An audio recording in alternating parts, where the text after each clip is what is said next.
Hermanos en Cristo, el día de hoy vamos a hablar sobre la Asunción de la Virgen María, la verdad de fe o el dogma, con raíces antiguas y con la esperanza escatológica.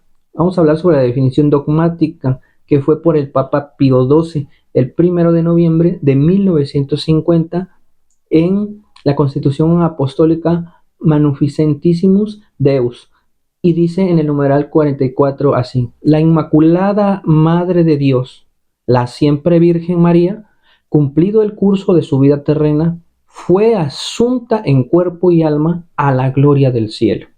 Cierro cita. Este dogma no define si María murió o no, pero se afirma que su cuerpo no sufrió corrupción, a diferencia del resto de los seres humanos.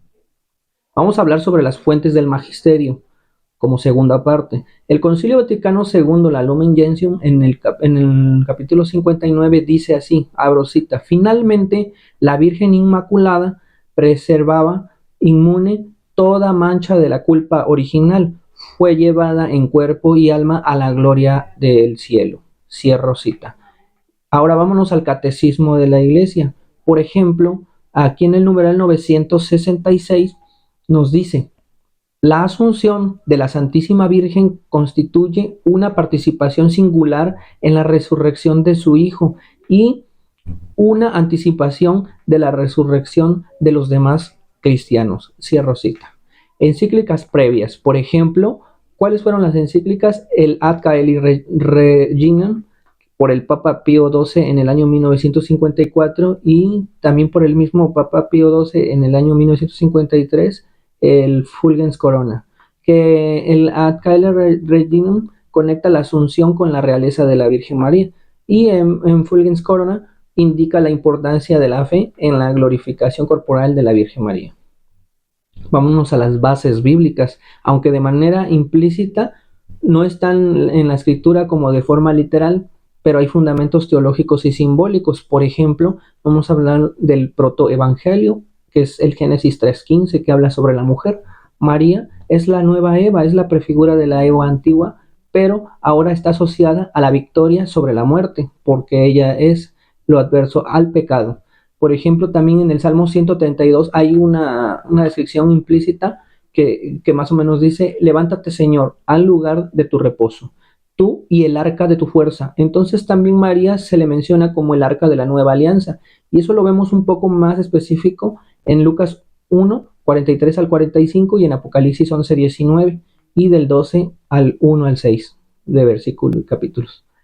Y también en Lucas 1:28 en la Anunciación le llaman la llena de gracia. Implica que la plenitud de su santidad, no hay en ella una corrupción del físico, o sea, corporal. Y en Apocalipsis 12, pues hablan sobre la mujer vestida de sol, que es la victoria de la mujer, que es tradicionalmente interpretado también como símbolo de María glorificada. Y ahora vámonos a la tradición y al testimonio de la iglesia primitiva. Por ejemplo, hay testimonios muy antiguos, como por ejemplo el Transitus María, que está por allí del siglo IV al V, y de ahí son los relatos más antiguos, apócrifos, populares, sobre la muerte y la asunción corporal de la Virgen María, que también son relatos que fueron añadidos por la fuente Q y muchas fuentes.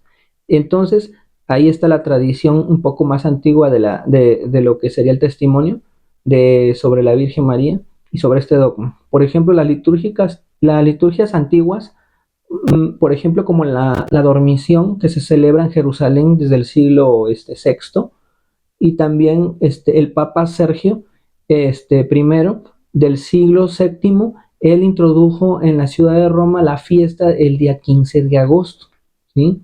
Entonces, de ahí vamos a hacer un pequeño listado de algunos padres apostólicos, lo que es la iglesia y la patrística. Entonces, vamos a poner, por ejemplo, a San Juan Damasceno en el siglo VIII. Él definió con claridad la asunción en su homilía sobre la dormición y dice: es necesario que aquella que llevó en su seno al Creador fuera trasladada a los cielos. Cierro cita. San Germán de Constantinopla también por allí de ese siglo, en el siglo octavo, él enseña sobre la incorruptibilidad del cuerpo de la Virgen María por su glorificación. Es ella glorificada en cuerpo, a través de su gracia, que tenía la Virgen. Y también San Gregorio de Tours, por ejemplo, él en el siglo sexto, él afirma que María fue llevada al cielo con su cuerpo. Y también Modesto de Jerusalén, por allí del siglo séptimo, él testifica la fe de los fieles, en la Asunción, ¿sí? Esos testimonios reflejan la fe de la fe común anterior a la definición dogmática. Por ejemplo, el fundamento teológico de esto tiene varias acepciones, por ejemplo, a María como la nueva Eva. Y así como, por ejemplo, Eva participó en la caída, María participa en la redención junto con Cristo, por ejemplo, en Romanos 5 y en Lucas 1. Ahí hay esos textos que sustentan un poco más claro esto. Por ejemplo, ella participa en su gloria corporal por haber estado asociada a su pasión del Señor. La Inmaculada Concepción es otra de las acepciones que se le denominan, al no tener ella un pecado original. La muerte y su corrupción no le corresponden a ella en su cuerpo. Y la anticipación de la resurrección final. ¿Por qué? Porque María es la imagen de la iglesia glorificada. Y eso lo vemos igual en el Lumen Gentium, en el capítulo 58. También vamos a dar los datos históricos. En el siglo V, en el año 431, por allí del Concilio de Efeso, se proclama a la Virgen María como la Teotocos, que es la Madre de Dios, lo cual sienta las bases para su veneración corporal. Y también hay otro de los datos históricos, como la fiesta litúrgica del 15 de agosto, que es introducida en el Imperio Bizantino y es extendida hasta el occidente por el Papa Teodoro I en el siglo VII. También hay un lugar tradicional de la dormición. Por ejemplo, está la Basílica de la Asunción en el Valle de Cedrón de Jerusalén. ¿Cuál es el significado espiritual y eclesial sobre este dogma? Uno, la esperanza escatológica. Por ejemplo, María representa lo que la Iglesia espera, que es la glorificación en cuerpo y alma. También el modelo de fidelidad. Por ejemplo, su glorificación es el fruto de su total sí a Dios. También, como tercera, la protección maternal, que desde el cielo ella intercede como reina y madre de la Iglesia, y lo vemos en el Salmo 45.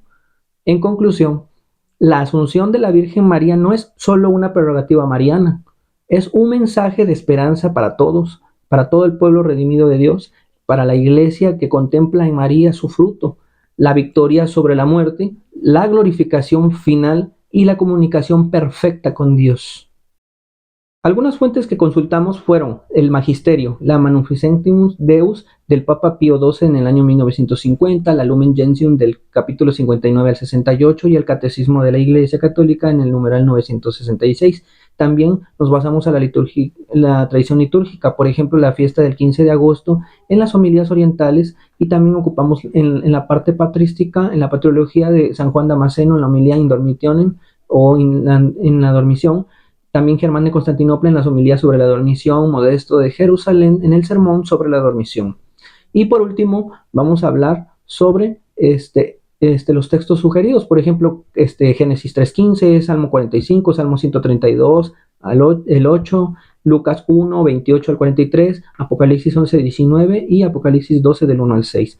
También las obras de referencias que ocupamos fueron de algunos escritos, por ejemplo, de Ludwig Ott, del Manual de Teología Dogmática, también San Juan Pablo II en sus catequesis marianas sobre la Asunción de las Audiencias de 1997, y por último el Transitus María, que es el tránsito de la Virgen María, que es una colección de textos apócrifos que circularon desde el Oriente hasta el Occidente en la antigua y profunda devoción sobre el pueblo cristiano primitivo en el momento de la Asunción de María.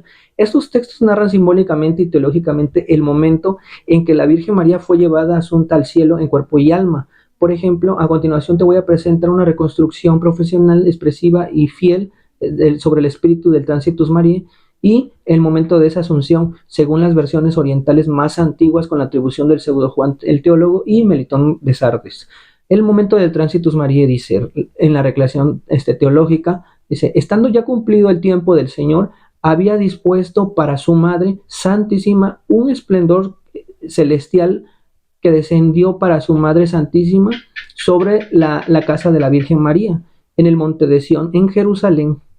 La Virgen, rodeada por los apóstoles que estaban reunidos milagrosamente desde todos los confines de la tierra, se encontraban en oración profunda.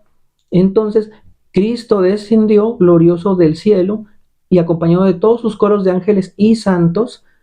De repente un perfume celestial llenó la habitación y los apóstoles vieron cómo el Señor tomaba el alma de su madre, que se elevó en una luz más pura que el sol. San Pedro comenzó a cantar salmos, San Juan sostenía sus manos y los ángeles entonaban himnos. El cuerpo de la Santísima Virgen María quedó reposando sin corrupción, mientras que su alma fue elevada por Jesús entre cánticos celestiales. 3 días después, los apóstoles fueron al sepulcro y lo hallaron vacío. Entonces su voz se oyó desde lo alto que dijo: Sube, esposa mía, hermosa mía, y ven, ya el invierno ha pasado. Cito, Cantares 2:10. Y los apóstoles comprendieron que la Virgen María había sido asunta en cuerpo y alma al cielo, llevada por su Hijo para ser coronada como reina de los cielos y de la tierra. Nota histórica: el relato no pretende ser solamente un suceso histórico con sentido moderno, sino también tiene un tinte teológico y litúrgico para expresar la gloria final de la Virgen María. Muchos de estos textos del Transitus María circularon en griego, siriaco, latín y copto. En este relato influenció mucho en la liturgia bizantina y latina, la dormición y la asunción. Hermanos en Cristo, hasta aquí llegamos sobre el tema de la verdad de fe de la asunción de la Virgen María.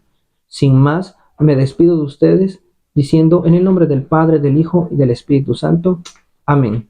Hasta pronto.